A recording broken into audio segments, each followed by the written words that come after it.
광복절 경축사에서 빠질 수 없는 내용, 바로 일본입니다. 윤석열 대통령은 일본은 이웃이라면서 김대중 오부치 공동선언을 계승해 한일 관계를 빠르게 회복 발전시키겠다고 말했습니다.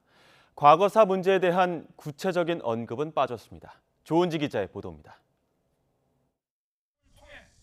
식민 지배에서 벗어난 지 꼭 77년, 윤석열 대통령은 일본은 이웃이고 미래지향적으로 협력할 사이라고 강조했습니다. 미중 갈등과 우크라이나 사태 등으로 진영 대결이 뚜렷한 상황에서 자유민주주의와 인권, 법치를 존중하는 일본과 관계 개선 의지를 분명히 한 겁니다. 일본은 이제 세계 시민의 자유를 위협하는 도전에 맞서 함께 힘을 합쳐 나아가야 하는 이웃입니다. 한일 관계가 보편적 가치를 기반으로 양국의 미래와 시대적 사명을 향해 나아갈 때 과거사 문제도 제대로 해결될 수 있습니다. 윤 대통령은 김대중 오부치 공동선언을 계승해 한일 관계를 빠르게 회복 발전시키겠다고 천명했습니다.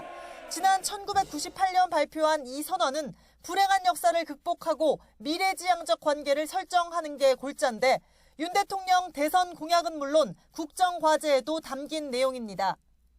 양국 정부와 국민이 서로 존중하면서 경제, 안보, 사회, 문화에 걸친 폭넓은 협력을 통해 국제사회의 평화와 번영에 함께 기여해야 합니다.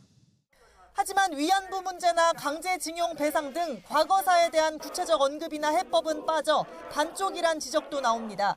당장 위안부 피해자 이용수 할머니는 일본 비위를 맞추는 게 자유와 인권, 법치를 존중하는 거냐며 일본의 반성과 사죄가 먼저라고 비판했습니다.